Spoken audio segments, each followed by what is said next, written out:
going to get as loose as you can get. I would say keep your poise. I believe the poise has long, long been abandoned. There we go. Nudity. Embrace all of the celebration. Mix in some waters.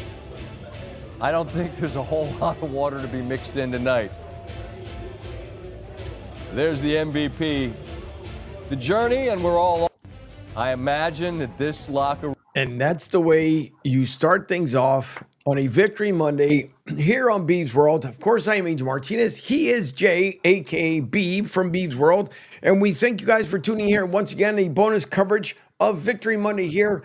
Our Philadelphia Eagles are now two-time Super Bowl champions. It would be nice if they can run it back, but for right now, we're celebrating the moment. We're celebrating everything that's going on. And nonetheless, over at Tampa Joe's, I'm pretty sure they're probably still partying in the parking lot even after they brought down the big screen. But nonetheless, yes, it is the happiest moment for a lot of us after last year and how it all fell apart, how this team even fell to the Chiefs 2 years ago.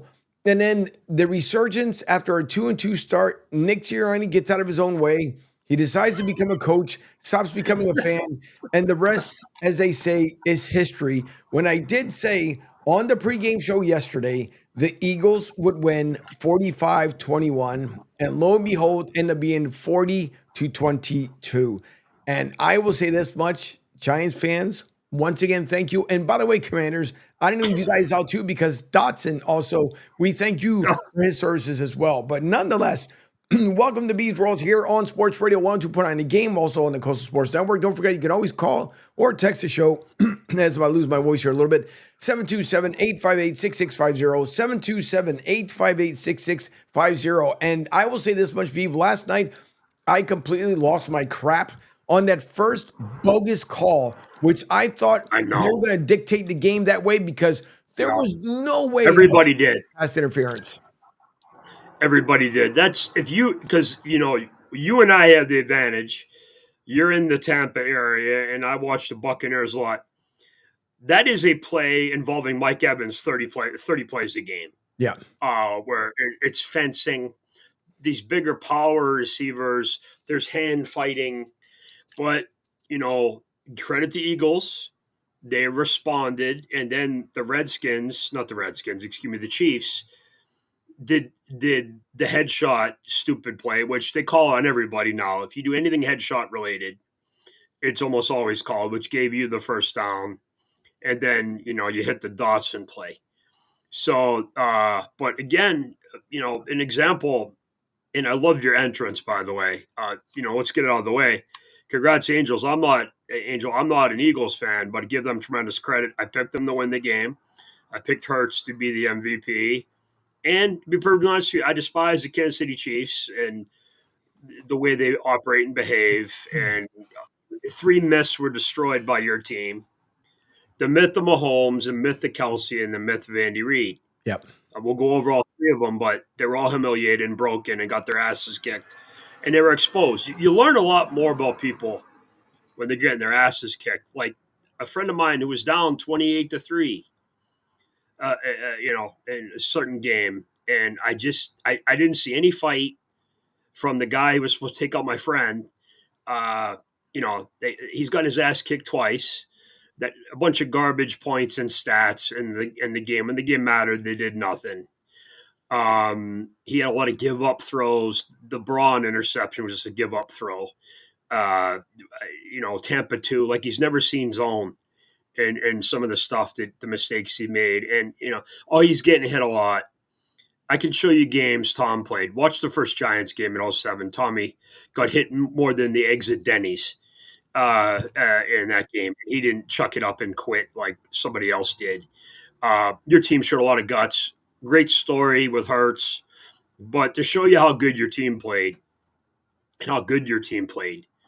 look at Barkley's stats, and you scored 40 points. Yeah. I mean, that's just incredible. It's an incredible night. There's a lot of funny stuff with the Eagles team. You keep talking about the game 2 years ago. I think there are only 3 starters on the team from 3 years ago on this that played in this game. And obviously one of them was Big Play Slay. I think one of your DNs was it Sweat. Sweat, I think, was a starter, and there's one other guy, but there are only three guys that started the game 3 years ago, and it's just a tremendous job by Howie. You and I talk about Howie all the time. The two rookie corners, all the Georgia guys in the front defensive front, the three guys that all were huge in this game. Milton Williams. How about Zach Braun, who was I said the Mike Vrabel comparison. He was underused on the Saints. He was an edge rusher guy, special teams player. Comes to your team. Not only does he start playing, but Coach Fangio makes him a middle backer. He has an all-pro level season, which allows you to just have Nakobe Dean run around and do his thing. And then Nakobe, of course, got hurt, but he was a huge part of your team. And that play he made on the interception was an amazing athletic play. And it's insane because he was a pass rush only guy, nickel rusher guy, what Milton Williams was before he got elevated. So just a tremendous performance by your team. I mean, they kicked ass on both lines of scrimmage. That's what I messaged you before the game. I kept talking about power. Power shows up early. Power shows up late because you don't lose power. Right. You lose. There's two things you shouldn't lose: power and speed. If you're in condition, you won the power at the beginning of the game, pushing them around, line of scrimmage, both sides of the ball, and the Chiefs had no answers. And the great Andy Reid, hey, run the ball once in a while, do a screen, do something to help your overmatched quarterback who was clearly flustered and running around for his life, and just had no answer to anything. And it was just weird. I thought Spagnuolo did a really good job considering what he was dealing with. I mean, they're used to the Kansas City offense having a couple plays and helping his defense out. But, there was nothing. There was nothing. There was nothing Andy Reid could do or change. I think the Joe Thuney thing finally blew up in their face because he was okay at left tackle, but the left guard who played for him was getting his ass kicked. He was blocking Jalen Carter and Jordan Davis. And their right tackle's not good to begin with, Jawan Taylor. He was getting his ass kicked most of the night. They just couldn't sustain anything. And the way the game was going, all the Bucks, the Barkley plays where they, it is what it is. The Barkley plays, they killed clock. As far as Jerry's question, saying did Tom get a little giddy when it was obvious the KC was done? Well, I mean, the Eagles beat Tom in the Super Bowl, and he had to deal with the Foles stuff and Foles tweeting and stuff. Foles is real tough tweeting from his couch, by the way. It is what it is. Whether if you're on the level of a Tom Brady or a Michael Jordan or a Michael Phelps, Muhammad Ali, Wayne Gretzky, when you got a situation where you are commentating on a game and you are asked about so-and-so being better than you. Yep. If we had people commentating on Angel and I doing the show and say, we're better than Angel and Jay, what the hell have they done? And then they come on after us and they literally can't speak in a microphone in a complete sentence and say anything that makes any sense. You don't think Angel and I are going to be laughing? Of course, it's just human nature. Tom likes Patrick. He likes Jalen Hurts. I think he relates more to Jalen Hurts than Mahomes. And it is, but no, anytime your legacy is threatened, I think the Kelsey Gronk thing is hilarious because it's not even close. I mean, I tell anybody who will listen to me for the 3,050th effing time that Travis Kelce ain't even the best tight end in the history of the Chiefs. The best tight end in the history of the Chiefs is number 3 all time in the history of the NFL in catches. The guy's name's Tony Gonzalez. Never played. I don't think he played a game ever with Pat Mahomes. For valuable prizes, look up some of the quarterbacks he played with. Tony Gonzalez is an incredible player. And Gronk and Kelsey don't even play the same position. There's videos out there of Kelsey trying to block in this game. And that's part of what their problem was. They couldn't put Kelsey down to help their right tackle, their left tackle, and block like Gronk had done so many times, and so many other great tight ends like Ozzie Newsome, Jason Witten. Mm-hmm. I mentioned Tony Gonzalez. Tony Gonzalez could block. I watched Ben Coates. Shannon Sharp doesn't get enough credit because Mike Shanahan made him be a blocker. But I mean, I just named you two guys, by the way, that are better receiving tight ends than Kelsey, who no showed and had an awful game, and Tony Gonzalez and Shannon Sharp. Every team Shannon Sharp went to won and won big. Nobody knew who Travis Kelsey was until Pat Mahomes showed up. Yep. I mean, Shannon Sharp went and made Trent Dilfer look good. Look up his touchdown against the Raiders in the playoffs. It was like a 95-yard touchdown with Trent Dilfer. And he was going to be the MVP of the Super Bowl when he blew out his knee in the second Denver win against Atlanta. So, and I know Shannon Sharp runs a lot of people the wrong way, but so does Travis Kelsey with his never-ending mouth. And, you got to fight for your right to party, all this other stupid meathead shit. And he's not even in the same realm as Gronk. He's not as good as Ben Coates either, by the way. And I watch Ben Coates every game he played. Ben Coates was an awesome blocker and a really good receiver. And you look at him next to Travis Kelsey, a size difference, but it's not even close. There's these receiving tight ends. It's not the same thing as the guys who go in and block and do the thing and do the inline stuff and have to block a defensive end or whatever. I mean, it's part of why the Patriots and Tommy never really got their asses kicked in the Super Bowl because Tommy would move the protections around like he talked about with the Herd on Friday. Yep. He would have done things in the game to help his team, and they wouldn't have failed the way they did. It's true. It's so true. I want to know, and I guess we'll end up finding out. I would absolutely love to find out what they're going to do with the on a side note, that as obviously it came across the bottom line, the person that they decided to arrest because of what they chose to do on their own. And I feel bad for the halftime performer because it had absolutely nothing to do with him. And it was somebody who decided just to go rogue and maybe he had no idea what was going on. And if he did, I think at this point, what's going to end up happening is now the NFL is going to be, I think, even more selective on who they want to bring on, how many people you'll be able to have out on the field, because it's not a good look. As I mentioned all the time, when it comes to politics, leave it out of the sport. And it was just a dumb move, and it's going to hurt the credibility of the rapper who put on a performance last night for everyone to see. And that is just beyond dumb. I don't care what you want to do. When everything is over and you decide you want to make a fool of yourself, that's fine. But you really hurt the credibility of the performer last night with that dumb stint. No, I mean, honestly, I got to be honest with you, Angel. At halftime, I went out on a walk just to chill out.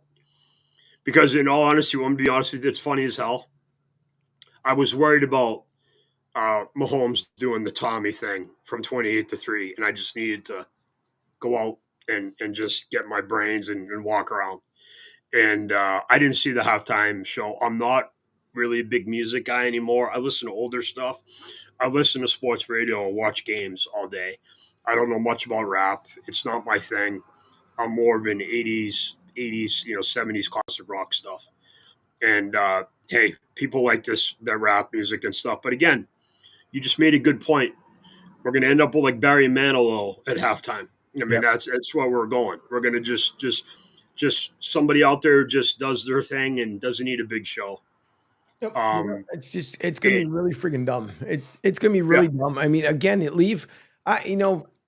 we are all entitled to our own opinions, and that's the beautiful thing about living here in this world and anywhere for that matter, because just because you live overseas, you're entitled to your opinion as well. My thing is if Roger Goodell took the step to say end racism and they choose love during the Super Bowl, they're trying to do things. So therefore, to kind of make it, just where everybody can come on, they can enjoy themselves without making a big deal about it. But besides that, other than, and I'll get to Deborah's comment here in a minute. Thank you to everyone who tuned in yesterday to their pregame show. Over 3,000 people were watching the show live, and including me. Yeah, yes, you did. And so, thank you to everyone who definitely stopped by to talk to us. I know Brandon Williams was on with us. He was he had tons of knowledge from Detroit. I saw him walk by with the jersey, and his soon to be wife, which we learned yesterday in March, had on the Bucks shirt on. So I said, hey, by the way, thank you, Deborah. I do appreciate it.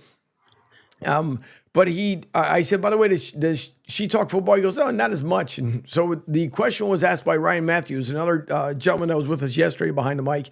And he said, well, in your household, is it a Detroit family or is it a Bucks family? He just kind of gave us both a look like, okay, we got it. But Brandon was really good. We appreciate him. Ryan Matthews as well.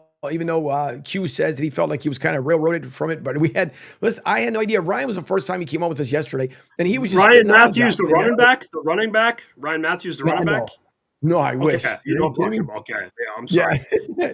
No, but Ryan, he was really good. So just thanks to everybody. I mean, it was just an outstanding time. We had so much fun, and it wasn't even just a kill time. It's just, as I said to my producer, it's you don't expect to be back there. That's one of those things. You got to earn your way to be back there.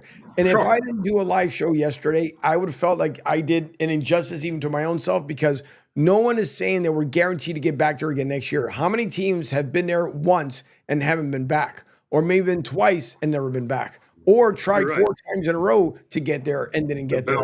The Bills, yes. Yeah. That's the thing, Angel. That's a great point about the Bills. People do not talk about that enough. How hard that is to do what the Bills did. And God knows the Chiefs just learned it. But no, it's incredibly hard. And I was proud. And you and I were talking before we came on. You're running on no sleep. You're kicking ass and taking names and holding the fort. And, that was fun for me. Obviously, I don't like the Chiefs, and I'm not an Eagles fan.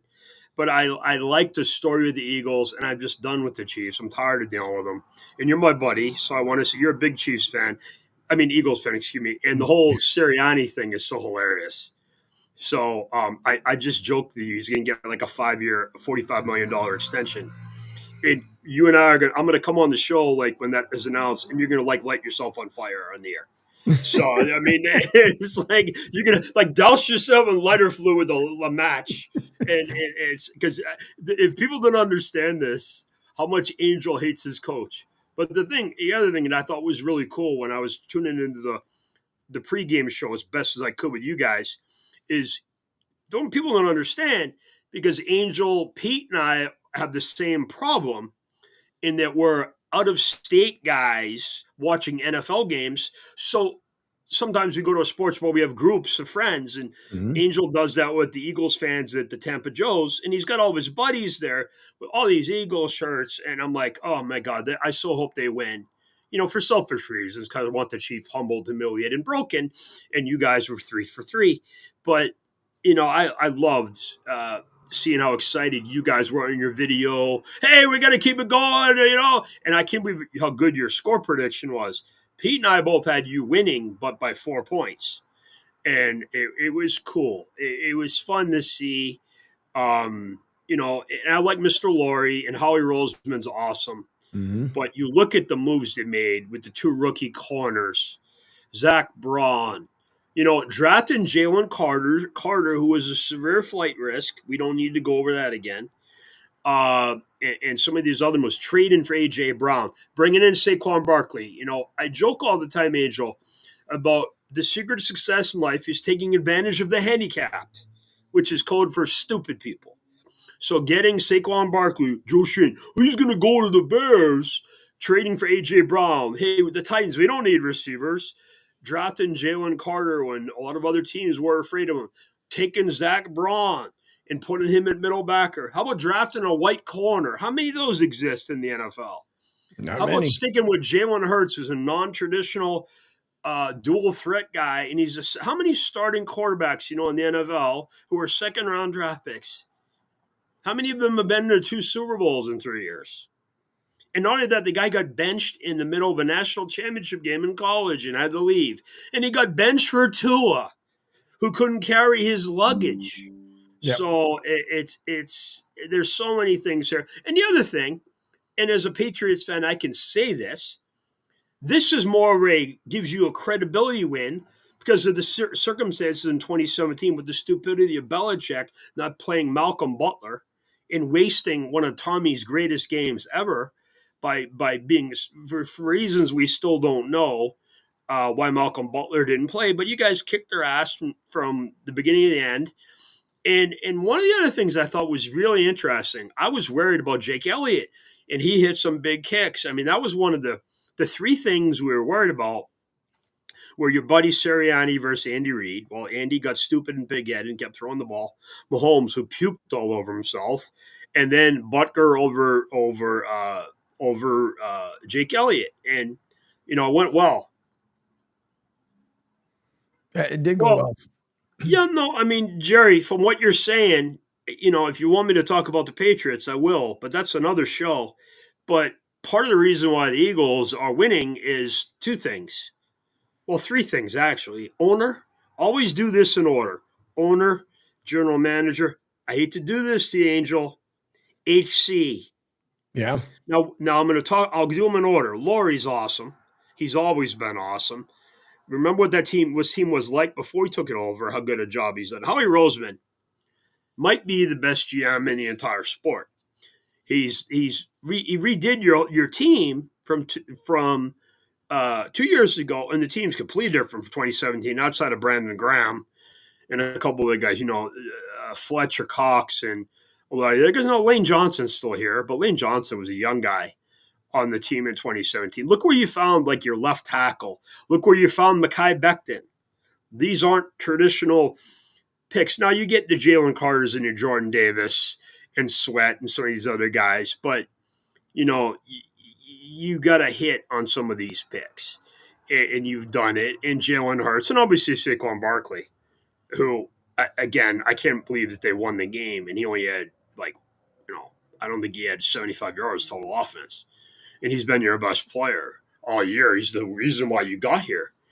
And, it's amazing. He broke the record for yardage in a season by a running back, period, which is amazing. The other thing is, and don't give me this, he did it in 17 games. No, he didn't. He didn't play in week 17, the last game. Remember? Because he didn't care about the rushing record, which was really interesting.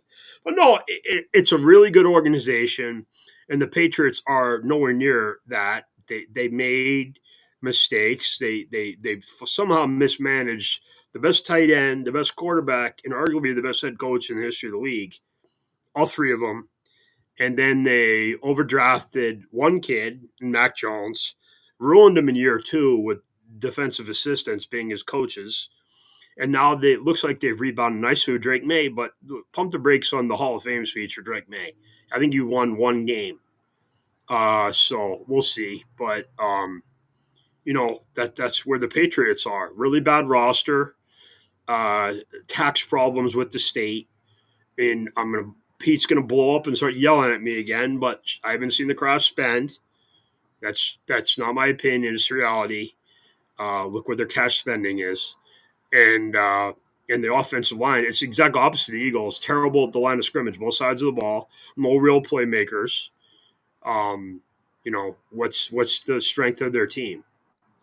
Mike Vrabel better be Jesus Christ as a coach, because he better be God. The way he's going to have that roster working, but it is what it is. Yep, it is. It definitely is. Give me a second. Go ahead, Angel. So, Angel, one of the things I thought was cool with you and Dawkins, and when I think of the Eagles, guys, I think about I'm 53. Obviously, I know the legend of Chuck Bednarik, but I always know about Reggie White, Harold Carmichael, Wilbur Montgomery, Randall Cunningham, guys like that. But I thought the Brian Dawkins thing, Steve Van Buren's another one. I know about that because of the Vince Papale movie. But yeah, I mean, it's interesting, and you got to wonder where Jalen Hurts is going to rank, because they have some potential here to be a really good team for a while. They get a lot of young players. They've already paid Hurts. Saquon Barkley doesn't make a lot of money. You mentioned the wide receiver group. I mean, they got they can move either A.J. Brown or Devontae Smith and elevate Dotson because Dotson's a good player. And the offensive line, they keep filling holes with they find the big Samoan guy to play left tackle. And then Mekhi Becton comes in. And, of course, the Jets, here's a good rule in life. If the Jets say you suck, claim him. And Becton comes in and was great. And he had the leg injury last night, and he went back in. It's amazing. You lose Jason Kelce, and offensive line comes up and does a good job. I mean, premier unit. Lane Johnson's probably the best right tackle in the league. Sewell's there, but Sewell's really a left tackle playing right tackle. I don't really know what to do count with that. And last time I checked, the lines were getting their brains beat in. So it is what it is, but it's a good win. And we got to talk about your buddy Sirianni, and we got to talk about what Deborah said too, but because that's my girl right there. But okay, so Deborah's talking about Kelce. Of course he's gonna. I mean, it's part of the gig. You got to say, yeah. The stories about him being upset about Taylor being booed. I mean, please. I mean, you're a professional athlete. It comes with the territory. He knows. Thank you. I think the only thing that Taylor's kind of stunned about, they're like kind of like they're booing me, but she knew you're supposed to be an Eagles loyalist, and listen. I understand. I get it. You're behind your man. You stand behind your man. That's great and all, but at the end. The video isn't out yet, but there was one where she had gone into her locker room after the game was over and said, "Listen, I'm sorry, I don't date losers. I date winners. I'm going back to my allegiance in the Eagles." Supposed alleged that's what's out there. That of course not. It's not there, but nonetheless, she got booed, and everybody knows she's done a lot. She's the only artist that I know of that turned around as crazy as her world tour was. She was giving away 6-figure checks to everybody who helped her out. And you got to think about it. Yep. That is a blessing in all honesty. And it's not like Taylor Swift, and I'll have a Taylor Swift moment here for a second, but it's not like she's looking for someone to say, "Oh, that's great, Taylor, blah, blah." No, she chose to do this on her own. Not many artists end up doing something like that, but she knew it was a haul. I mean, when she came here to Tampa, there was 3 trailers that came here with her merchandise. And there were people waiting 2 days to pick up the merchandise. It was sold as soon as the truck opened. And then the second one comes in, they sell that truck out. They send the other one back to where it was. I think it was Tennessee. And she basically sells out like 5 haulers. So, I mean, you have to give it to her. Nobody has ever done something like that. So I don't think Taylor took it personal, like, oh my God, like they hate me. There was nothing like that. They were just booing her because they showed her up there. And it was Eagles fans over there just letting her know, hey, by the way, we don't forget that you are part of us, but you want to be with them. But when it comes to Travis Kelce, Travis is not Gronk. He's not. He has slowed way down. That engine is almost coming to a halt. And he can say whatever he wants to. And I've said this before, too, when it comes to athletes. A lot of athletes, when it comes down to it, Ben Roethlisberger being one, there was many afterwards, that one, they get married or they get into a deep relationship. That's it. Everything else doesn't matter. It's all about the relationship. And everybody knew Travis was traveling all over the place with Taylor. And again, he's supporting her as much as, she's supporting him. So Travis Kelce will never be a Gronk. Gronk is the only crazy guy that I know of, was battered, bruised, scattered, smothered, covered, you name it. But he still went out there and gave it his all. And it drove me nuts when we had the rematch back in 2017, because I swore, I was like, there's going to be a pass to Gronk. And this guy's going to mumble, stumble, rumble all the way down to the freaking end zone. And that's going to be it for us. 2-point conversion. And here we go all over again. Thankfully, it didn't happen that way. But you're absolutely right. Travis Kelce is nowhere in the wheelhouse from Rob Gronkowski. Just not. And to see the way, I've never seen Patrick Mahomes. I know it's been talked about today. I have never seen Patrick Mahomes to the point like he lost his puppy, his first, his second, the third that's not around. Like he just looked like somebody was like, Pat, you're just a regular person. What? I am. But, at the same time too, they never, all media week, and I listened to a bunch of footage, they never talked cocky about themselves. They never, ever came out and said, "Oh yeah, we're going to three-peat this." And if it was anything said, it was all done in fun and games. But and no, not even. I mean, Andy Reid. Everybody knows he's always going to be well loved here in Philly. He's not going to retire as an Eagle. He's going to retire as a Chief. I get it, understanding because that's where he got all the Super Bowls from. But at the end of the day, no way. Travis Kelce, I'm surprised if he would last another 2 years in the NFL. He just did not look the same. I don't know what KC team was out there last night, but it was not the same KC team we saw last season. No, to explain the Kelsey thing, I'm older. I'm 53. And what is Kelsey, like 34? Yeah. So when you get older, it's harder to maintain things. Correct. So you have to maintain your discipline and your training. And if he's out touring with Taylor and doing all these movies and things and other, type of TV shows and things. And here's the other thing. The reality is he can probably make more money doing TV and being a celebrity than he can playing football. Yep. And when the reality is when you go out to play football, or it's one of the few jobs in the world where you can sever your spine on every play. And that's a reality. And when you have options, it is what it is. And yeah, he didn't look right last night. As far as Mahomes goes, I'm going to somewhat disagree with you. He did look like that against the Bucs in 20, but that game was different than this game. Correct. Because their tackles were out. But here's the other part of that Bucs game. Remember the Buccaneers played the Chiefs early in the year. And Coach Bowles plays the blitzing. This is when he was the DC for BA, Coach Arians. And they were blitzing, and Tyreek Hill went crazy. He had like 180 yards in the first half.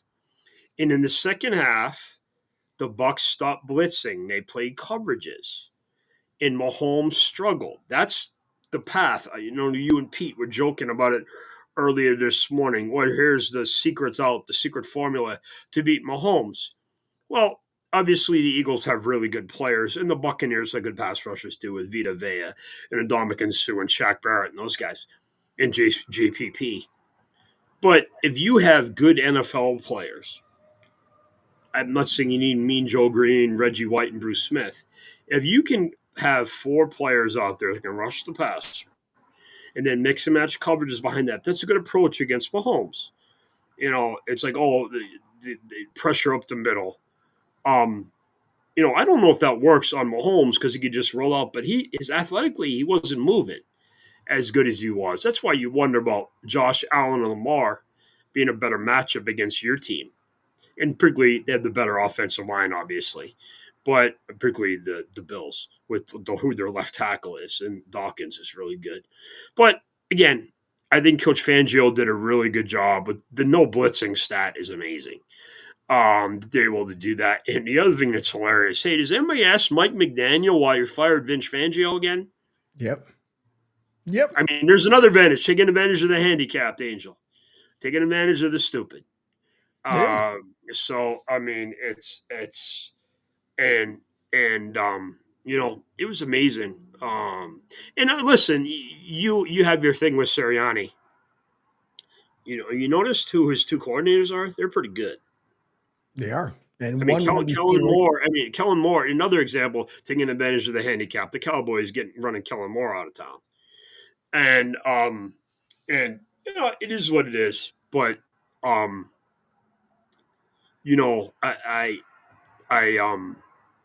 just think the Eagles clearly deserve to win. They had a nice focus to them. It was good to see Brandon Graham back. You and I talked about that for the last couple of weeks. I knew that was coming. BG is one of my guys. And, it was cool to see. And he had some pretty good plays, too, when I saw him out there. And but, again, here's the thing about football. And we learned it again. And we saw it on display last night. The sport is blocking and tackling, line of scrimmage game. And the Eagles have built and developed offensive and defensive linemen. Yeah. And they've invested in with the high draft picks and the good values at offensive line and bringing reclamation project guys, Becton. Saquon Barkley, yes, he was a reclamation project. Here's another one. Darius Big Play Slay. Mm-hmm. I mentioned Zach Braun. I mean, that guy was an edge rusher. You got him playing inside backer. Drafting outlier type players, a white corner, and things like that. And the remaking of the offensive line with Jurgens and Landon Dickerson and so forth. So I think it was a really, really good job. I mean, listen, Jalen Hurts is I said it earlier, he's a great, great story. He's got a little bit of Tommy to him where he was benched in college. And, he's come out and played well, and I think he's criminally underrated. This is the segment of the week where I beat on Jared Goff, but, it's not even in the same realm of the world. When plays break down and you need to make a play and break, and Hurts did it continuously, a couple early in the second half when they really extinguished the Chiefs' ability to come back. They had about a 5 or 6 minute drive where Hurts made a couple of runs and just sustained drives and so forth. It's fun to see. And Tommy talked a lot about the mental game, and Jalen Hurts really has a good understanding of what's going on. And with the changing of the coordinators the last couple of years, that's a big part of what he's done. But I'm excited though, Angel. When are we going to have Coach Sirianni on the show? I think I have it lined up forever, but we'll get him on eventually. What would you do if I got Nick to come on? If I got Nick on the show, what would you do? Listen. In all honesty, I would actually. Besides apologize for like 5 minutes, but yes. Oh wait, slow down. No, that's a far stretch. No, the good thing is though, Nick Sirianni, to me, just because Nick has taken that Philly mentality. So even if he would come on the show, he would know exactly like where we will all be coming from. And that's the one thing that'd be great about Nick. And listen, I would be, other than being honored, it would be a lot of fun because Nick takes the punches. He really does. I don't need Big Dom. Big Dom, stay away. I don't need him on a freaking video looking over the camera. Like, hey, is everything all right, boss? Boss? Are you there, boss? I don't need that, all right? Big Dom, you can just go away. About him being interviewed by Diana Rossini on the field after the game. I couldn't believe it. Dom being interviewed by Diana. Which he doesn't need any more of a freaking spotlight that already has. It's ungodly ridiculous. Part of his gig is he shouldn't get the spotlight. Does somebody need to explain that to him? He's like the Secret Service. They don't want to know who you are. Yeah. And it's freaking dumb. I'm surprised he didn't run with Nick Sirianni when obviously the Cooper DeJean had freaking ran that back. I'm so freaking tired of that dude. Honest to God, I really am. I'm so tired of him. Joey says there that Beavs, Tommy had that $800,000 watch on last night for the broadcast. I'm still looking at my Swatch watch from 1987 for $15.99. See my watch right here. Yeah. See, I don't know, Joey, if you've the bank accounts are a little bit different between Tom and me. It's a little different, slight variation. But no, the watch was nice. The best part of that is he probably was given that watch as part of his endorsement deal. Probably, but why? But the funny thing is, though, Beav, is why in the world? Why? It's like people want to make a story out of it. Mm-hmm. Who cares? How many people go to to like balls, Grammys, this and the other, and it's all just rental jewelry for an artist that's coming around or something else. That, who cares? I don't even think Tommy cared. He probably just, all right, throw it on. Yeah, okay, look, everybody saw. All right, here I go. So come on. So okay, Angel, we got a big breaking news story for everybody here. Okay, I'm gonna do breaking news right now. Joey B, listen to me. We don't need to have a bake sale for Tom Brady. Angel C, there we go. Back to the Angels Victory Monday segment. Go ahead. Yes. Yeah. No, it's just once again, listen, I thought Tom, for me, and it was kind of hard to hear at times, obviously, Tampa Joe's. I thought he did a good job. I know Burkhardt was trying to get everybody back into the game. And what you had mentioned earlier, too, I thought, like, even though number one, if someone would have said that the Eagles would be up at the half 34-0, I would have said, you guys are absolutely insane. I don't care if it was 22-0. I would have told them they were insane.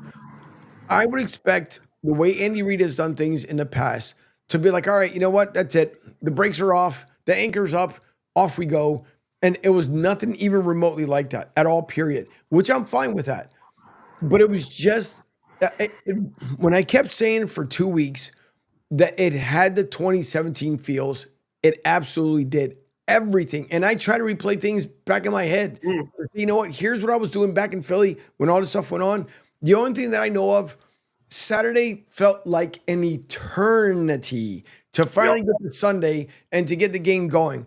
And Yep. I mean, we had easily, I always say easily, over 1,100 folks at Tampa Joe's, easily, because about 600 of them had to be out in the parking lot, if not more than that. So I'm glad that Mike Goodwin and crew, they had a great time. They took care of the ball trainers and waitresses. Nobody made a huge mess. Bathrooms are the bathrooms. I mean, people are just going to be, because they want to get in and out quick. But they even did a good job of cleaning up the bathrooms. But I mean, the food was coming out quick. The drinks were always fresh, as I always mention all the time. And it was great, though, because when the flyover happened at New Orleans, when they were showing the camera footage, and as I mentioned, the Tampa Joe's is a hop, skip, and a jump over from the airport. It looked like Mike had called in an audible and said, send the plane over, because as they were showing the flyover, here comes the plane right over freaking Tampa Joe's, which is absolutely, it was electric. I mean, last night, it was just something else. It was absolutely outstanding. And how the Eagles took care of business, that's the way they needed to do it. And I kept saying, even when you and I were on last week, to beat the Chiefs, it had to be 21 or more in order for it to be fair and without the flag being involved. And even though that very first one was bogus, the Eagles got one back after that. Then they finally started to say, you know what? Okay, that's it. We're not going to get freaking involved anymore. We screwed up the first one. We gave them back another one. You guys play. And that's the way they ended up doing it. Yeah. Yeah, you're right about you have to be so physically dominant that you take the refs out of the equation. Yeah. But again, part of this, the Chiefs' aura has been destroyed because this was a completely different team than the 20 team. Yeah. The 20 team had Tyreek Hill, which made them more explosive, and it's just these guys are human. But again, the comparisons with Tommy and Mahomes, there's no comparison. Tommy would never get his head caved in like that in a Super Bowl, and he never did. The closest thing he had was your game, the second Eagles game. So and again, there was a lot of stuff going on with that, but it discredits your team. Your team played really well. It's not the Eagles' fault that Belichick got stupid and didn't play Malcolm Butler, but it's your job to attack it. So it is what it is. But no, I thought it was a really good win. It was a good game, and I think a lot of people just don't like the Chiefs and got Chiefs fatigue with the referees. And then, of course, the game starts in the stupid call on A.J. Brown, which reaffirms everything. And you think, you're watching a WWE match, and here comes Mr. Fuji and Captain Lou Albano. So it was fun to see. So look at this. We got Joey B, who wants to talk hockey on the day where Angels team wins the Super Bowl. Okay, so let's talk about the four Angels. There you go, Angel. Four Super Bowls for Angel. There you go, Four Nations Cup. Four Nations Cup, so people don't understand, is this NHL Olympic style tournament that's coming up here over the next 2 weeks, where the four teams are the USA, Canada, Finland, and Sweden. But it's all NHL players. The USA and Canada clearly have the best rosters, but that doesn't always mean anything, because a lot of these guys, when you play with other all-star players, the tendency is to overplay or overthink and not just make the simple plays. So, and Finland and Sweden are more system-type teams, but I would think the USA and Canada are going to be the championship match. And I like the USA for a couple reasons. Well, the biggest one is I'm from the United States, but I just have a feeling the USA has the better team. We've done really well in the World Juniors, and a lot of our better players, the Kachucks and guys like that, Austin Matthews, have success playing with Adam Fox and Charlie McAvoy, Quinn Hughes, and some of the other guys that are on the team. So I just have a feeling USA is going to win. I think USA probably has better goaltending than Connor Hellebuck. And the Sidney Crosby thing's interesting, but their power play, the Canadian power play, where they're going to be able to put guys out there, is just going to be pretty ridiculous. But I just have a good feeling about the USA heading this tournament, so I'll ride the USA. But it's going to be good. It's going to be a good tournament. It's going to be fun to watch. And if I didn't explain this part, all the NHL teams are shut down. It's like a holiday vacation, except each team has guys going to the games. Like as an example, the Bruins have 4 guys, and all these other teams, the goalie, Brad Marchand, Charlie McAvoy, and David Pastrnak are going from the Bruins. So it's going to be interesting to see. Good tournament, good fun. Always like to see international competition, the Olympics type of setup. No, Joey B, it's okay. Angel is running on fumes, buddy. I'm carrying the weight, so he likes so he can mentally rest and catch up on his emails and his texts because he's got half the world telling him how great he is and asking for when we're going to have Sirianni on. So it's That would be fantastic. so if people don't listen to the show every week, the biggest Nick Sirianni detractor of all time is my cohort here, who literally, when they handed him the Super Bowl trophy, would have liked them to take the Super Bowl trophy, beat him over the head with it, and then fire his ass. So, I mean, and he's I'm being serious, by the way. But no, it's a winning conquers all, Yeah. as somebody once said, and but no, it was. I think he's a people manager. He's not an X's and O's guy, and you talked about it. He's under the microscope because of the Philly thing, and I think he's a good fit for your team. I think he's better than Doug Peterson, and I think he's closer to Andy Reid, where he's an offensive guy, but he's a motivator. Right. So we'll see. But, it's funny. I mean, the contract that he's going to be getting here real soon. I mean, I'll start. Angel might kill himself right now. 5 years, 45. I mean, that might be a low number, by the way. Yeah. How about 5 years, 55? I don't know if he's going to get 5 years. I don't know if he's going to be. Trevor's probably celebrating as much as Trevor. Angel wouldn't like to give him 5 minutes, but they're giving him 5 years. So there you go. So I think because he has 1 year left on his deal, I think they'll give him 3 years. So yeah, in 5. I mean, I could see him definitely doing 5 years. I think they'd be playing it more safe with 3 years than they would with 5. Yeah. Trevor, I would love to know exactly where you ended up watching the game last time, because he was saying down there in his neck of the woods on the East Coast, Southeast, that they have a couple Eagles bars, or if he ended up just staying home and then having his neighbors tell him, hey, keep it down over there. But and by the way, Trevor, if you didn't hear, before I get to Joey's comment, so the mayor of Philadelphia, who obviously spelled the Eagles in the worst possible way ever. A-C-Y-L-E. Yeah, I know. Yeah, pretty much. He had to send out. So you know how we get let's just say if there's a national weather emergency and you get that freaking ridiculous, obnoxious sounder. Well, apparently she sent it out, and it was only supposed to be for folks in Philly. Well, it went out to the surrounding counties as well. I know. At 3:15 in the morning, sending an alert out to everyone saying, by the way, get off the streets and get home. I think the final person ended up walking in at 4:45, because when 6 ABC back in Philly went on the air this morning, there were still fans out there by City Hall that were celebrating. So, I mean, listen, and they were trying to dig up stories. There was nothing to dig up. Everybody was cordial and everybody was fine. Joey B says, Beav's thoughts on Kelsey. Is he done, washed up? We already did. We already talked about this earlier, yeah. Yep. At 35 now, I think he looks terrible this season. Other things in football are his priority right now. And I mentioned that as well. No, we talked about this earlier. It's basically when you're older, you have to work harder and focus more on your health and your conditioning and everything. And to be perfectly honest with you, the Chiefs' offense, there were a lot of other factors. Rashae Rice being out, Isaiah Pacheco being out, the offensive line being in flux. You could tell it was going to be a bad night when Smith, the guard, was getting his ass kicked because he's their best O-lineman. Yeah. So when you see your best O-lineman getting your ass kicked, going through that in 2007, I hate to do this to him, but Logan Mankin's getting housed by Justin Tuck. When you see your best guy getting lit up, it's pretty nuts. Yeah, I mean, but Trevor, it worked up until this point, the Joe Fooney thing. So the difference is the Eagles have better players, and that's the whole point.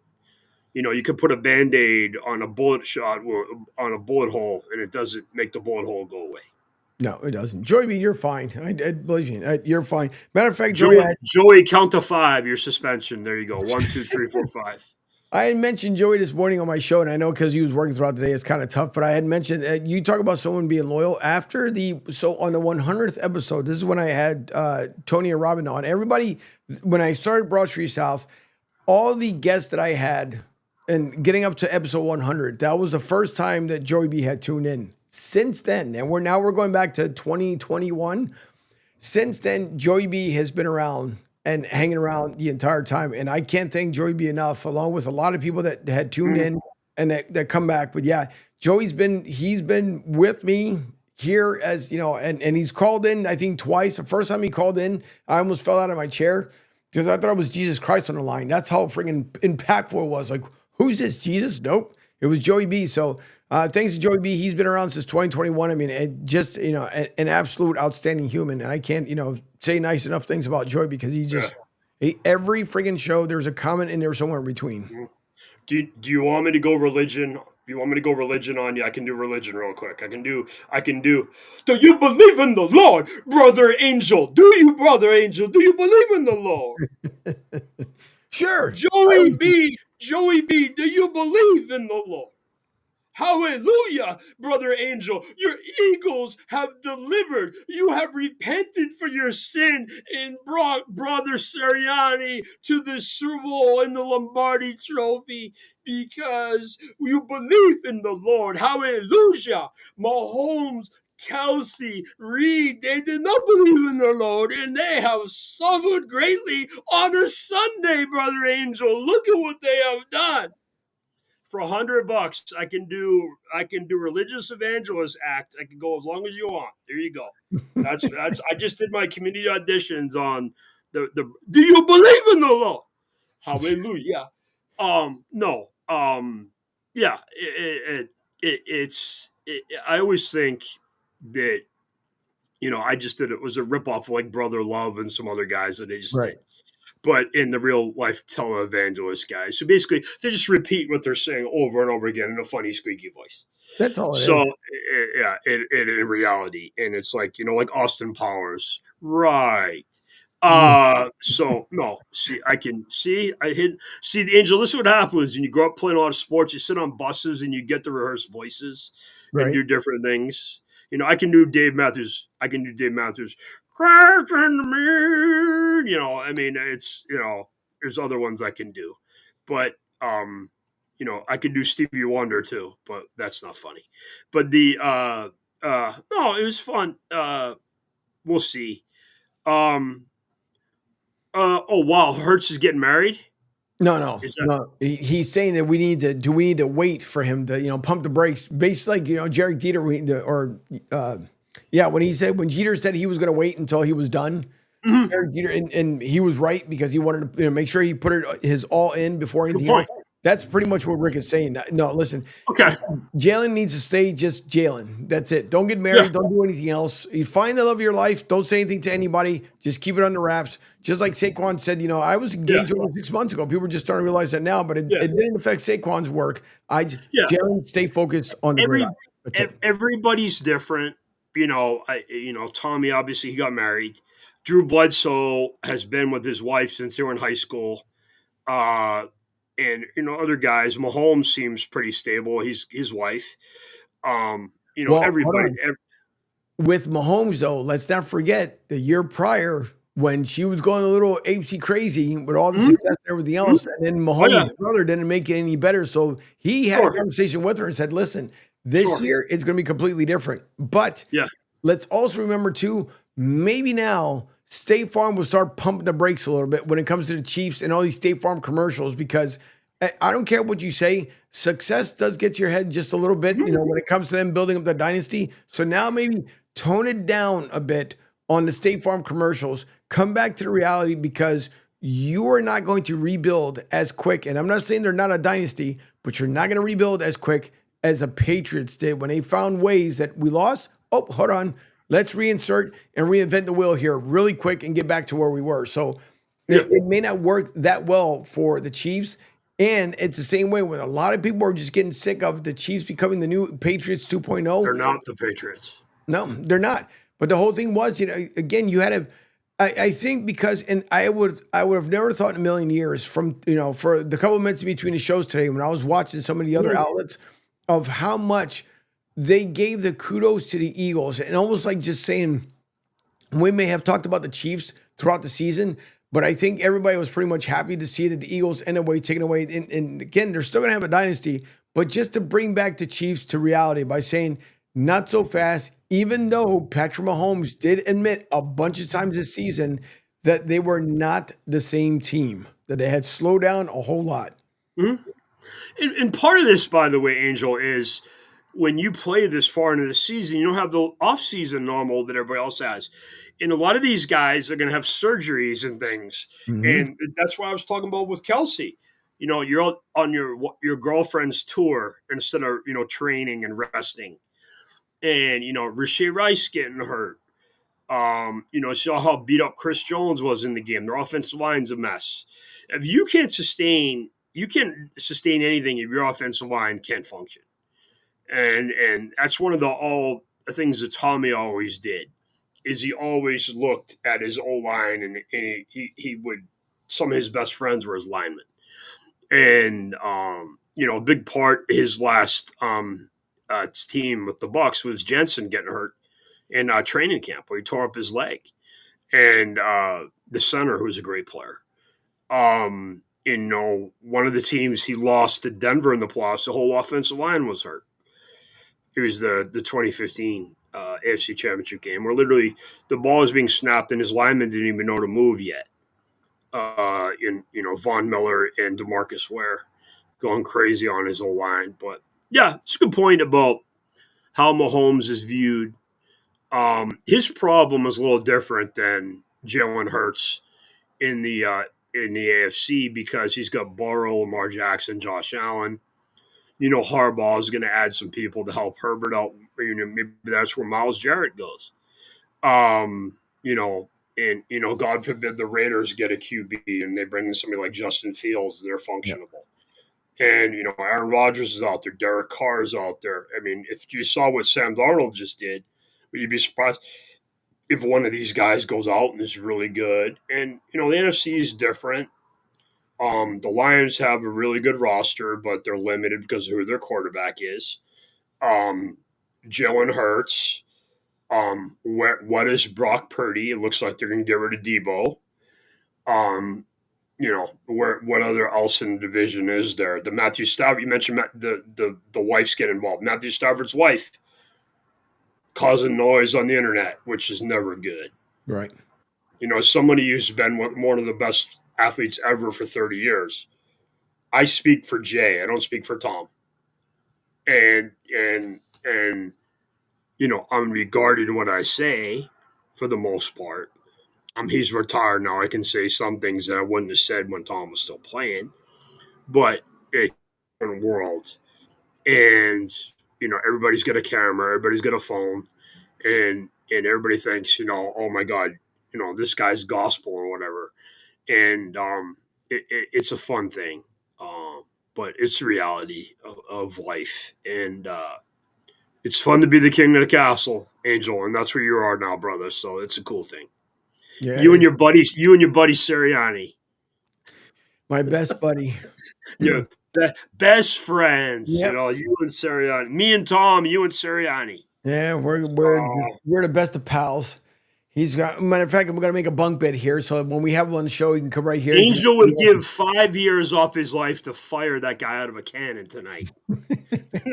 Like, cannon, Angel, 5 years off, sign here, cannon, gone. Right there. I mean, it's like, I'm going to tell a story here. It's pretty funny. The guy I hated that coached my team was Pete Carroll. Pete Carroll with his fake enthusiasm and his puppy dog running around full shit made me nuts. And I love Bill Parcells. And he replaced Bill Parcells, which made things worse. And obviously every year he was there, the Patriots got worse. So I just hated Pete Carroll as the coach. I don't like fake, phony people.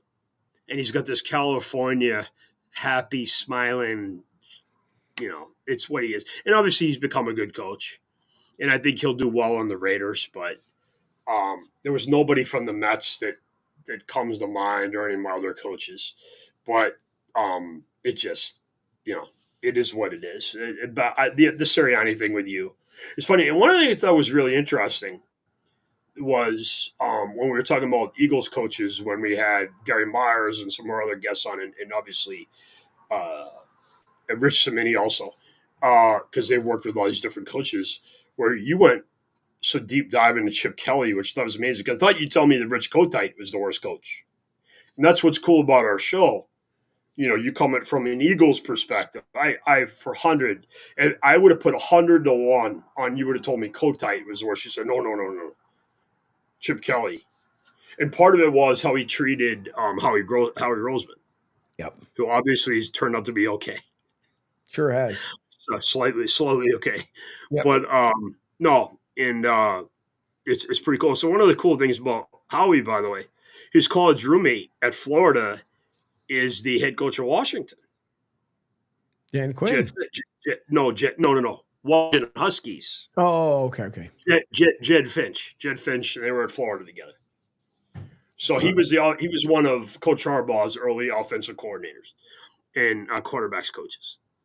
Have you ever seen the famous video of Harbaugh interviewing Jameis Winston to prepare him for the draft, where he's talking about crab legs? That's Jed. That's Jed with him. Speaking of my name, Jameis Winston, I will say this much: if anything, I would love to see him on TV, and he can walk away, and I would be just fine with it, because he's. You talk about somebody doing a full circle. Jameis Winston is one of those guys that he has done a complete 360. Well said. Yep, complete 360, and I will tip my hat any day to him, because good guy. He found, like, man, you know what? I am going in a wrong direction here. I'm just teetering down this hill where it's just taking me to where I don't want to be. And what a comeback for him. Even if he's not the comeback player of next year, he should be of some sort of comeback, because to pimp yourself out, which he was doing in down there at Radio Row, it was just fun how he's able to talk to everyone. I know he had sent out a message to one of the schools in New Orleans to tell him, what do you prefer, seeing Kobe Bryant being positive, or do you want to see Megan Thee Stallion, twerking? Is that where do you get your motivation from? As basically what he was saying. But I mean, he didn't do too well in college. When he came into the ranks of the NFL, didn't do too well either. But you talk about someone that can motivate someone. Jameis Winston did an outstanding job. And again, kudos to him, because he really knocked it out the park, and he has redeemed himself 10 times over. I'm hopeful that he gets a starting job with, say, somebody like the Jets. He would make sense there if they dropped the quarterback, because he was good on Cleveland. Cleveland just benched him to tank. And he's a good guy. And one of the cooler things in videos, you talked about how he was around the Super Bowl all weekend, was his interview with Gronk was great. So I thought it was really cool. And there's a potential pairing. Put Jameis and Gronk together. I mean, that would be hilarious. It's like yin and yang. And I'm almost like I have friends who work in television, Angel. I'm giving out ideas. But no, it was good. We need a different type of guy in the sport. And Ryan Leaf's kind of like that, with all his struggles in the media, where he's talked about going to prison. And, again, you guys all think I'm some genius. I'm one of the guys who thought Ryan Leaf is better than Peyton Manning. So, and I didn't even think it was close. I famously said on my local radio station on here that someday Ryan Leaf will own Walmart's and Peyton Manning will be working at one. So we've reversed that one. But no, it's good to see a good guy like that. And he's very positive. He's a legitimate good guy. And that's the thing. You and I have enough friends around the Buccaneers. When Tommy came in and replaced Jameis, it wasn't that Jameis was a dick. He was a good player. Yep. And he's a good guy. They brought in Tom. Hell, here's the list of guys Tom wouldn't beat out to be a quarterback. Nobody. So, I mean, it's well, I mean, of course, it's less a Jimmy effing Garoppolo bill, but yeah, it's just nuts. What's up, Penguin? Penguin AZ, You another get one. out to the waste management at all? That guy Yeah, hitting that hole in one was amazing. it was. By the way, as Tiger Woods had already mentioned, he's not going to the next Invitational because he's still dealing with with the loss of his mother. God bless. Our condolences out there to the Woods family because Yes. it's tough to lose his dad early on, and now Yes. he loses his mom, who was there with him by his side the entire time, even Yes. when things didn't go right with his marriage. But it's tough, man. Yeah, that's a great point, Angel. I should talk about this. I think it's a really, really important point that you just raised because you and I have both had our issues with mental health and depression and so forth. These guys are real people. And whether you like Travis Kelce or not, if you looked at him walking out of that stadium last night, you look, his dog got run over. Yeah. And his dog didn't get run over, but he got run over by Jalen Carter and Jordan Davis. But see, I've got to revert back to Evil Jay and dunk on him there. I'm a flawed man. I do not believe in the Lord. Hallelujah. But no. So we'll go back. But I think it's important that we realize these guys have lives. You mentioned Kobe Bryant and him dying with the plane crash, and these guys all have families in different situations, and they have real lives.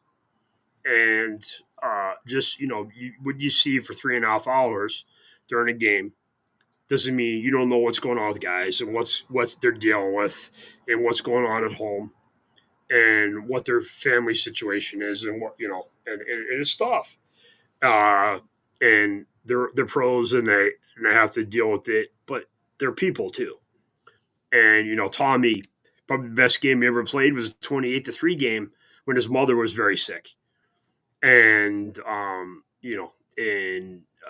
we've had other guys. I mean, Brett Favre when his dad died on Monday Night Football.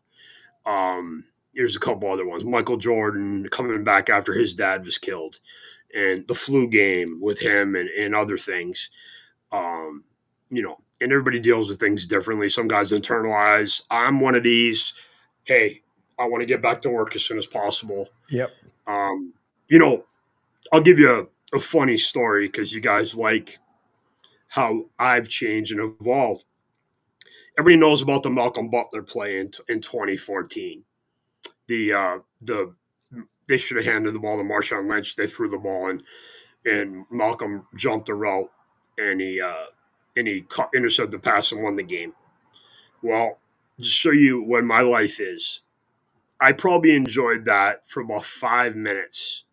And then it was, how are we going to keep Devin McCourty if we're going to keep Darrelle Revis? You go from, and that's internalizing, that's the Tommy experience, where we go from, okay, the next one. And that's the mindset you got to bring. And you're still in the, hey, we won. That's awesome.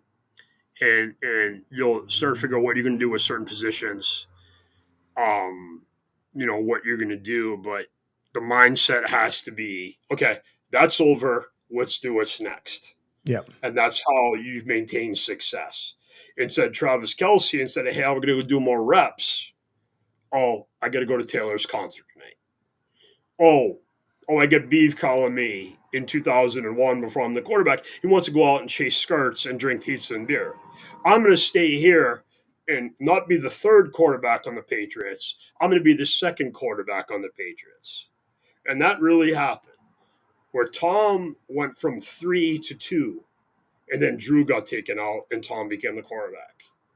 So if Tom says, you know what, I'm going to go out Beav tonight and chase skirts, drink beer, and eat chicken wings instead of working extra hard on film study and training, I'm not on this show right now. Maybe you don't know who Tom is.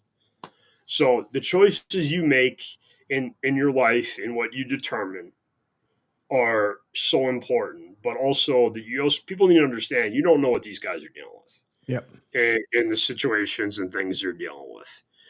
And there were some stories with different guys last night. The poor guy who got killed in New Orleans, and his brother caught the game-winning touchdown in the Senior Bowl. Jack, is it Beach or Beck? His brother got killed. And it's like another thing, one of the things I don't think is getting talked about enough from the Super Bowl is the Jimmy Johnson thing. It looks like Jimmy's retiring, and from broadcasting, leaving Fox, which is going to be a huge deal. Because I like Jimmy Johnson for one reason and one reason only. He's got tremendous hair, just like I do. No, it's a weird thing, but it is what it is. Yeah, I think with Jimmy Johnson, we're closing out the show here, but with Jimmy Johnson, I mean, it's, you got to think about it. He's, for as many years as he's been in athletic sports and being there for his kids, for his families, for friends. I mean, obviously for his colleagues, everything else. It comes to a point. I mean, it's very demanding. A lot of people think a job. It's not fun anymore. It's a job. Yeah, and when it comes down to it, people just think, all you got to do is just show up and talk. It's not as Jimmy Johnson doesn't know how to do that. Nope. Jimmy Johnson doesn't know halfway anything. Yeah. He puts in the work. He does his research. Everything you hear from Jimmy comes directly from him because he puts in the work. He may have somebody type it up for him and put it up on a prompter, but Jimmy Johnson does all of his work, every single thing, unlike some people on that cast. I like that you say that because Howie's the same way. Howie calls coaches and picks their brains. And I think that's a different thing. That Angel, you and I grew up without the cell phones and the constant communication and where emails and all that, but it's a different mindset. I still like right here. Here's the Eagles roster. Here's the Kansas City Chiefs roster for more lads. So I just like to physically look at things and do it. And it's just a different mindset. And obviously Jimmy Johnson go back to like 1964. And I think the amazing thing about Jimmy Johnson, the first team he coached with on a staff was Louisiana Tech when Terry Bradshaw was there, which I thought was pretty damn amazing. So, and that was in the AI presentation they did. But yeah, Jimmy's going to be missed. You don't make Jimmy. It's weird for me. A lot of my heroes are being run off of TV. Phil Simms, Boomer Esiason. Hubie Brown just went with the basketball, but guys I grew up idolizing, Boomer and Phil Simms are two of my heroes for different reasons. But obviously Jimmy Johnson, one of the best coaches anywhere ever. Yeah. He's just a good calming football mind and just a good guy to talk to. And I love defensive oriented coaches. Always fight because I think like a defensive guy. I want to stop you and limit you, and that's how I'm going to win the game. I love that. So true. Well, listen, folks, we thank you all for tuning in to Beav's World. We do appreciate everyone who joins us every single week. Don't forget, there is one more show to go here on the night on the Coastal Sports Network, which is Lloyd Vance, him and Kevin Midget. We'll be having the breakdown of the Eagles-Chiefs game as everyone has had today. So we do appreciate you all for tuning in. Thanks to, Penguin AZ, Joey B, Rick, anyone that I missed out here, Trevor, for sure, Deborah. And Dylan, who started off the show here in the very beginning. So thanks to Deborah for all the hard work and everybody behind the scenes. We will see you guys again on Wednesday. If I'm still wide awake, I don't know. By then, I think I'll have to take 50 Red Bulls in order to wake myself up. But one more show at 8 p.m. And then after that, we call it a night. And then starting your day off tomorrow morning, once again, Pete Shepard, which Jay will be joining him at 8:30 tomorrow morning on Tuesday. So 7 to 10 a.m., Pete Shepard Show. And then Rich will be back on Wednesday, along with Pete Shepard and Talking Hoops, and along with Beav's World. So we will see everybody again on Wednesday. Until then, enjoy yourselves, have a great night, and take care of one another. God bless.